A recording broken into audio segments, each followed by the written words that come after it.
बानी पीटीआई और उनकी अहलिया बुशरा बीबी मुसलसल कैदो बंद की तकालीफ बर्दाश्त कर रहे हैं। इतलात के मुताबिक जेल में बुशरा बीबी की तबीयत शदीद खराब है। कुछ पार्टी रहनुमाओं के मुताबिक बुशरा बीबी को जेल में बुनियादी सहूलियात भी मुयस्सर नहीं है। इस सब पर बात करेंगे। हमारे साथ मौजूद हैं बुशरा बीबी की बहन मरियम रियाज भट्टू। मैम, बहुत शुक्रिया प्रोग्राम में अपना कीमती वक्त देने के लिए। खबरें गर्दिश कर रही हैं कि बुशरा बीबी की जेल में तबीयत ठीक नहीं है। आपकी किसी फैमिली मेम्बर की उनसे मुलाकात हुई? आप क्या कहेंगी इस पे कि उनकी तबीयत को क्या हुआ है और क्या डॉक्टर्स की रसाई उन तक की गई है या नहीं? जी अस्सलाम वालेकुम सुजैन।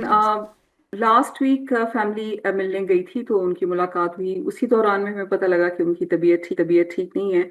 और उसकी वजह ये भी थी कि उससे कोई उनका जो कमरे का पंखा वगैरह है, आपको पता है कि लास्ट टाइम भी जब मैंने बात की थी इस टॉपिक पे तो उन्होंने 2 दिन तक उनके जो भी अब मैं कहती हूँ उन्होंने अब वो जो भी इस वक्त कंट्रोलिंग पावर्स हैं जो जेल को कंट्रोल कर रहे हैं, उन्होंने तकरीबन 2 दिन उनके जेल के सेल की बिजली बंद रखी थी, जिसकी वजह से वो बेहोश हो गई थी। और अभी भी उन्होंने ये किया कि 4 दिन से वहां पर कोई इशू था या इशू क्रिएट किया गया, अल्लाह को मालूम है, मुझे नहीं पता। लेकिन उसकी वजह से उनका पंखा तक नहीं चल रहा था।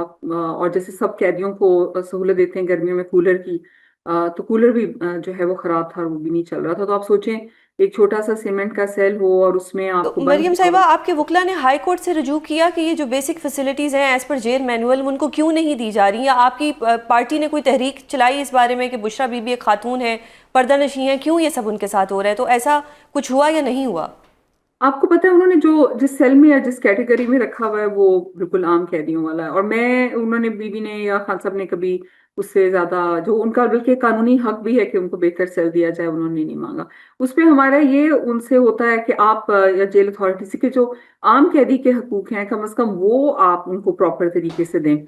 अब उसमें जब कोर्ट में कहा गया, अब देखें बिजली, मैंने वकीलों से पूछा कि जी जब आप कोर्ट में जाके कहते हैं कि जो सहूलियात जेल में मिल रही हैं वो मिल रही हैं, तो उन्होंने कहा जी खाना मिल रहा है। मैंने कहा खाना अगर इस तरह का हो कि वो खाना ना खाया जाए, या पानी इस तरह का हो कि उसमें रेत और मिट्टी डाल के दी जाए, या पंखा हो लेकिन बिजली बंद की जाए, तो क्या उसमें सहूलियात की लिस्ट में ये लिखा हुआ है कि बिजली या पानी? उन्होंने कहा जी वो तो गिवन है, वो तो अंडरस्टैंडेबल है। तो मैंने कहा फिर आप लोग कहते थे कि उनको सहूलियात दी गई हैं, तो ये अब सहूलियात दी जाए, कूलर दिया जाए, पंखा दिया जाए, बिजली बंद कर दी जाए। तो ये तो मुझे नहीं पता कि ये फिर इसको कौन से कोर्ट में जाके जो है वो फाइल करना चाहिए। अल्लाह ताला का कोर्ट है जिसमें हम लोग तो उम्मीद मतलब लगाते ये हैं। कहना तो फिर दुरुस्त होगा ना कि आपके पार्टी रहनुमा जो पीटीआई के लोग हैं वो कोई भी तहरीक चलाने में या कोई भी बुशरा बीबी के लिए आवाज़ उठाने में नाकाम हो गए हैं, क्योंकि अभी गर्मियां आ जाएंगी, फिर मुहर्रम की छुट्टियां आ जाएंगी, फिर आगे मजीद गर्मी होगी। कहते थे ईद के बाद तहरीक चलेगी, 2 ईदें गुजर गई, 3 ईदें गुजर गई, कोई तहरीक नहीं चली, तो अब तो गर्मी का भी एक इनके पास एक्सक्यूज़ आ जाएगा। यानी कि ये कहना दुरुस्त होगा कि पीटीआई के लोग कॉम्प्रोमाइज्ड हैं और वो अपने बानी पीटीआई जो इमरान खान साहिब है उनके लिए कोई तहरीक नहीं चला पा रहे, ना उनकी अहलिया के लिए कुछ कर पा रहे हैं।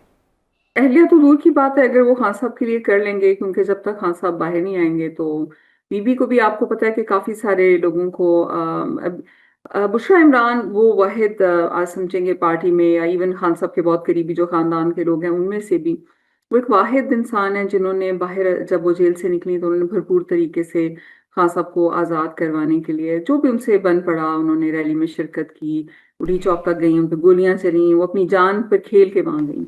उसके अलावा मुझे कहने की तो सुजैन इसमें कोई सब देख रहे हैं कि क्या हो रहा है। अब हर एक की कोई मजबूरी है, और जैसे वही है कि अगर आपकी इतनी मजबूरी है आप फिर ऐसे करें, किसी और को हुक्ता दे दें, आप कम से कम इतने पर्क्स एंजॉय ना करें। तो ये पर्क्स की आपने बात की, तो फिर तो जो रिजर्व सीट्स का फैसला था आप उसको किस तरह से देखती हैं कि क्या अगर रिजर्व सीट्स पीटीआई को मिल भी जाती, आपकी वो खवातीन, जैसे मैंने पहले भी फरमाया था कि सुप्रीम कोर्ट में तो आके बैठती हैं, सड़कों पे इमरान खान साहिब के लिए कोई नहीं आता, तो क्या वो रिजर्व सीट्स अब डिजर्व करते थे, या ये जो फैसला हुआ है ये बिल्कुल ठीक हुआ है, उनको नहीं दी रिजर्व सीट्स?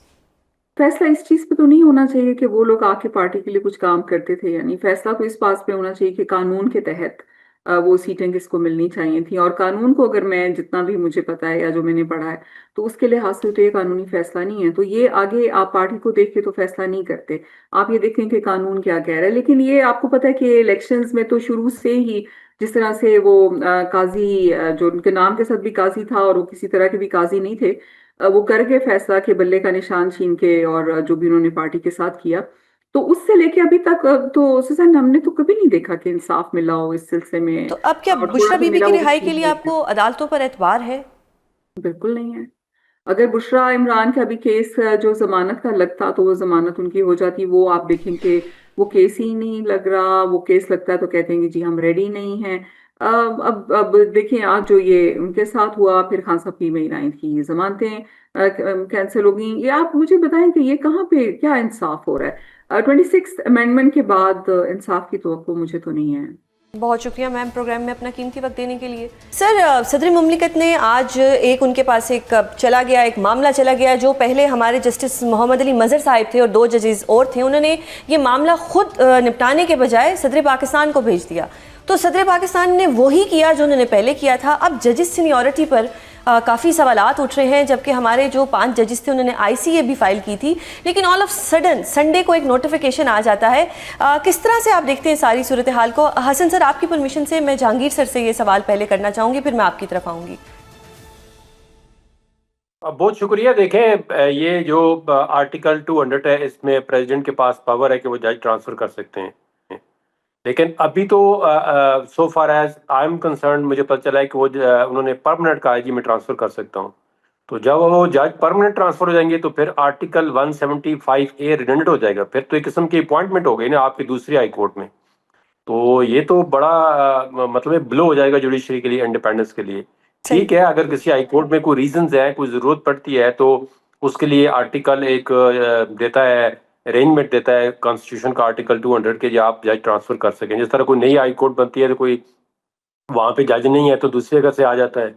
तो इस तरह तो अभी अब इन्होंने ये काम अगर करना शुरू कर दिया जो इन्होंने कर दिया है, तो फिर तो देखें ना, आप किसी भी चीफ जस्टिस एक हाई कोर्ट से जज उठा के दूसरी जगह ले जाएं, वहाँ पे कहेंगे जी ये सीनियर है, इसको मैं परमानेंट यहाँ पे करता हूँ। तो ये तो जुडिशरी का जो भी इंडिपेंडेंस थोड़ी बहुत है वो भी खत्म हो जाएगी। तो फिर तो सारे जो पहले ही हम कह रहे हैं जी कि एग्जेक्टिव के पास इतनी पावर नहीं होनी चाहिए। देखिए कोई भी इदारा है, चाहे वो जुडिशरी है, एग्जेक्टिव है, पार्लियामेंट है, एब्सोल्यूट पावर जो है करप्ट द मैन एब्सोल्युटली। तो जब आपके पास एब्सोल्यूट पावर है ये किसी भी तरीके से, तो फिर वो आप पे चेक एंड बैलेंस जो है, जो कॉन्स्टिट्यूशन का मैकेनिज्म है, जो उसके कंट्रोल है, फंडामेंटल है, उसमें नहीं रहेगा। तो फिर ये सिस्टम जो है ये कोलैप्स करता हुआ मुझे नजर आ रहा है। सही। हसन सर, अब ये जजेस अपॉइंटमेंट नहीं हुई है या ये ट्रांसफ़र हुई है? क्योंकि जहांगीर सर कुछ कह रहे हैं कि ये तो मतलब एक तरह से नई अपॉइंटमेंट हुई। आप इसको किस तरह देखते हैं कि क्या ये अपॉइंटमेंट है या ये ट्रांसफ़र ही है? विद ड्यू रिस्पेक्ट मैं अपने भाई से थोड़ा सा इख्तलाफ करूंगा, क्योंकि ये ट्रांसफ़र है article 200 of the constitution of Pakistan, इनको ट्रांसफ़र किया गया है।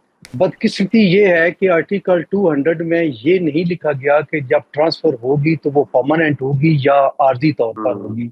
इस पे मज़ीद सुप्रीम कोर्ट ऑफ पाकिस्तान में जब मामला अब जाएगा तो वो ज़्यादा बेहतर पोजीशन में है कि वो इसकी इंटरप्रिटेशन कर सके, क्योंकि ये सिर्फ सदर मुमलिकत के पास एक्सक्लूसिव इख्तियार नहीं है।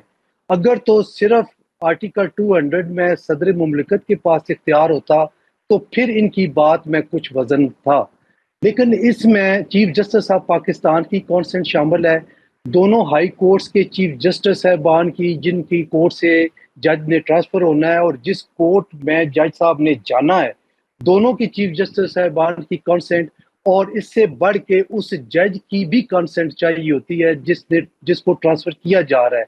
तो ये एक्सक्लूसिवली सदर मुमलिकत की डोमेन नहीं है। हाँ, ये है कि जब ये सारा प्रोसीजर कंप्लीट हो जाता है तो फिर एक समरी की शक्ल में भेजा जाता है सदर मुमलिकत के पास और उसको वो साइन कर देते हैं, जिस तरह के बाकी नोटिफिकेशन पे सदर मुमलिकत बतौर सरबराह मुमलिकत दस्तखत करते हैं। तो ये ऐसे ही समझा जाएगा